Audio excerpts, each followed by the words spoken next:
উপরটা ক্রিস্পি এবং ভেতর থেকে নরম জুসি সফট এরকম একটি চিকেন ফ্রাই তৈরি করে নিতে পারবেন মাত্র 10 মিনিটে। আসসালামু আলাইকুম everyone, welcome back to my channel. আজকে আমি তৈরি করব ক্রিস্পি চিকেন ফ্রাই। এই চিকেন ফ্রাইটি তৈরি করতে নামি দামি কোনো মশলার প্রয়োজন নেই, ঘরোয়া সামান্য কিছু মশলা দিয়ে খুবই সহজভাবে তৈরি করে নিতে পারবেন। বাচ্চারা যেমন এই চিকেন ফ্রাইগুলো খেতে খুব বেশি ভালোবাসে, তাদের টিফিনেও কিন্তু মাত্র 10 মিনিটে এগুলো তৈরি করে দিতে পারবেন। এছাড়াও বিকেলে চায়ের আড্ডাতে এই ক্রিস্পি চিকেন ফ্রাইগুলো কিন্তু খুবই ভালো জমে যায়। আশা করছি রেসিপি ভালো লাগবে আপনাদের কাছে। চলুন তাহলে রেসিপি দেখে আসি। বিসমিল্লাহ। এখানে একটি চিকেনের আমি 2টি ব্রেস্ট পিস নিয়েছি। চিকেনগুলিকে আমি আগে থেকে কেটে ধুয়ে ক্লিন করে নিয়েছি। আর দেখতেই পাচ্ছেন চিকেনের পিসগুলো কিন্তু খুব বেশি মোটা করিনি, আবার খুব বেশি পাতলাও করিনি, একদম মিডিয়াম পুরিতে কেটে নিয়েছি, ঠিক ফিঙ্গারের আকারে। এবারের মধ্যে দিয়ে দিচ্ছি 1 চা চামচ মরিচের গুঁড়া, 1/2 চা চামচ জিরার গুঁড়া, 1/2 চা চামচ ধনিয়ার গুঁড়া। সাথে আরও যাচ্ছে 1/2 চা চামচ করে আদা এবং রসুনের গুঁড়া। আপনাদের হাতের কাছে আদা রসুনের গুঁড়া না থাকলে এখানে অবশ্যই পেস্ট দিতে পারবেন।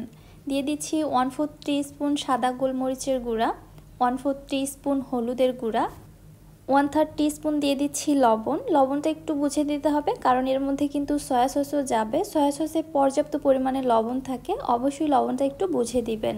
1 টেবিল চামচ দিয়ে দিচ্ছি টমেটো সস, 1 চামচ সয়া সস এবং আরও দিচ্ছি 1 চামচের মতো লেবুর রস। চিকেন ফ্রাইয়ের একদম অথেন্টিক টেস্ট পাওয়ার জন্য মশলার মেজারমেন্টগুলো ঠিক রাখা কিন্তু খুবই আবশ্যক। অনেক সময় দেখা যায় কোনো মশলা যদি বেশি হয়ে যায়, চিকেন ফ্রাইয়ের মধ্যে মশলার একটা গন্ধ লাগে, তখন খেতে মোটেও ভালো লাগে না। সবশেষে এবারের মধ্যে দিয়ে দিচ্ছি একটি ডিম। এবারে সব কিছু চিকেনের সঙ্গে খুব ভালোভাবে ম্যারিনেট করে নিচ্ছি। আমি একটি কাঁটা চামচ ব্যবহার করছি এখানে, আপনারা হাতের সাহায্যেও মেখে নিতে পারেন। তবে একটু সময় নিয়ে ভালোভাবে ম্যারিনেট করে নিতে হবে, মশলাগুলো যেন সব দিকে সমানভাবে ছড়িয়ে যায়, কোথাও যেন মশলার দলা বেঁধে না থাকে, এদিকটা লক্ষ্য রাখবেন। ম্যারিনেট করাটা যত ভালো হবে, আপনার চিকেন ফ্রাইটা খেতেও কিন্তু তত বেশি টেস্টি হবে। দেখতে পাচ্ছেন সব কিছু একসঙ্গে ভালোভাবে মিক্সড করা হয়ে গেছে। এবারে ম্যারিনেট করা চিকেনটাকে আমি রেস্টে রেখে দিচ্ছি মোটামুটি 10 মিনিটের জন্য। ততক্ষণে আমি বাকি প্রিপারেশনে চলে যাচ্ছি। চিকেনের উপরের কোটিংটা করার জন্য এখানে একটি মিক্সিং বলে নিচ্ছি 2 কাপ ময়দা। ময়দার পরিবর্তে আটাও নেওয়া যেতে পারে, তবে একটু বেশি পরিমাণে ময়দা বা আটাটা এখানে ব্যবহার করবেন, তাহলে কোটিংটা ভালো করা যায়।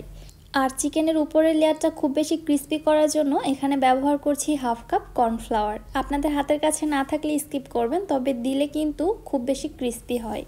আরও দিয়ে দিচ্ছি 1 চামচ মরিচের গুঁড়া, 1/2 চামচ আদা গুঁড়া, 1/2 চামচ রসুন গুঁড়া, 1/4 টিস্পুন সাদা গোলমরিচের গুঁড়া, 1/2 টিস্পুন দিয়ে দিচ্ছি অরিগানো। আপনাদের বাসায় এটা না থাকলে অবশ্যই স্কিপ করতে পারেন। এবং দিয়ে দিচ্ছি এখানে 1 চা চামচ লবণ।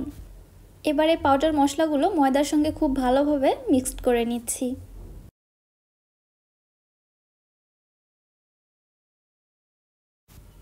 খুব ভালোভাবে মেশানো হয়ে গিয়েছে। এবার আগে থেকে ম্যারিনেট করা চিকেন থেকে একটি করে চিকেনের পিস নিয়ে ময়দার মধ্যে ভালোভাবে কোটিং করে নিচ্ছি। অনেক সময় দেখা যায় চিকেন ফ্রাইয়ের এই কোটিংটা কিন্তু একদমই পারফেক্ট হয় না। কিভাবে করবেন আমি একটু আপনাদের বুঝিয়ে দিচ্ছি। এই তো দেখুন, আমি হাতের সাহায্যে কিন্তু খুব ভালোভাবে চেপে নিচ্ছি। অনেকেই আছি আমরা খুব আলতোভাবে কোটিংটা করে থাকি, ওইভাবে কিন্তু কোটিংটা হবে না। একদম আপনি যত পারবেন প্রেশার ক্রিয়েট করে করে এই কোটিংটা করে নেবেন এবং একটু সময় নিয়ে কোটিংটা করতে হবে। আমি প্রায় 1 মিনিট ধরে এভাবে কোটিং করে নিয়েছি। এরপরে এক্সট্রা ময়দাটা আমি ঝেড়ে ফেলে দিচ্ছি, ঠিক এইভাবে। এবারে আমি আপনাদের একটু দেখিয়ে দিচ্ছি কোটিংটা কতটা পারফেক্ট হয়েছে। উপরে অসংখ্য লেয়ার ক্রিয়েট হয়েছে, আশা করছি বুঝতে পারছেন। আর এই চিকেনের পিসগুলো ময়দার মধ্যে কোটিং করার পর কিন্তু একদমই রেখে দেওয়া যাবে না, সঙ্গে সঙ্গে তেলের মধ্যে ছেড়ে দিতে হবে। এজন্য এদিকে আমি চুলাতে তেল গরম বসিয়ে দিয়েছি। তেলটা খুব ভালোভাবে যখন গরম হয়ে এসেছে, তখনই চিকেনের পিসগুলো ছেড়ে দিতে হবে। তেল যদি ভালোভাবে গরম না হয় আর ওই তেলের মধ্যেই যদি আপনারা চিকেনের পিসগুলোকে ছেড়ে দেন, তাহলে উপরের লেয়ারগুলো একদমই নেতিয়ে যাবে। তখন চিকেন ফ্রাইয়ের উপরের আউটকামটা আপনারা ঠিক এমন পারফেক্ট পাবেন না। আরেকটি টিপস হচ্ছে, এই চিকেন ফ্রাইগুলো ময়দার মধ্যে কোটিং করার পরে রেস্টে রাখা যাবে না, সেক্ষেত্রেও কিন্তু এগুলো এরকম নেতিয়ে যায়।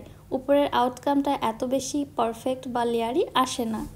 সো এইভাবে কিছু চিকেনের পিস ময়দার মধ্যে কোটিং করে আমি তেলের মধ্যে ছেড়ে দিয়ে প্রায় 7 থেকে 8 মিনিট উল্টে পাল্টে এইভাবে ভেজে নিলাম। এবারে তেল ঝরিয়ে উঠিয়ে নিচ্ছি। যেহেতু চিকেনের পিসগুলো আমি খুব বেশি মোটা করে কাটিনি, এজন্য এর থেকে আর বেশি সময় লাগবে না, এর মধ্যে ভেতরটা খুব ভালোভাবে কুকড হয়ে যাবে। ঠিক এইভাবে সবগুলো চিকেন আমার ফ্রাই করা হয়ে গিয়েছে। মাশাআল্লাহ, দেখতেই পারছেন চিকেন ফ্রাইগুলো কত বেশি লোভনীয় হয়েছে। উপরটা যেমন লেয়ারি হয়েছে তেমনই ক্রিস্পি, মুখে দিলে যে এত মজা আমি কি আর বলবো। আপনারাও বাসায় তৈরি করবেন, দেখবেন বাহিরের চিকেন ফ্রাই আর খেতে ইচ্ছে করবে না। বাসায় স্বাস্থ্যসম্মতভাবে তৈরি করব এত মজা করে, তাহলে বাহিরে যাওয়ার কি প্রয়োজন বলুন। আর ভেতরের চিকেনটা এত বেশি নরম, সফট এবং জুসি হয়েছে সেটাও একটু দেখিয়ে দিচ্ছি। কি বুঝতে পারছেন তো? আশা করছি রেসিপি আপনাদের কাছে ভালো লেগেছে। রেসিপি ভালো লাগলে যারা আমার ইউটিউব চ্যানেল থেকে ভিডিওটি দেখছেন, চ্যানেলটি সাবস্ক্রাইব করে পাশে থাকা বেল আইকনটিতে ক্লিক করে দিবেন পরবর্তী ভিডিওর নোটিফিকেশন সবার আগে পাওয়ার জন্য। এবং যারা ফেসবুক পেজ থেকে দেখছেন, পেজটিতে অবশ্যই একটি লাইক এবং ফলো দিয়ে দিবেন।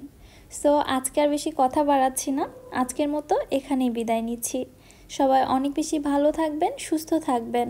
আল্লাহ হাফেজ।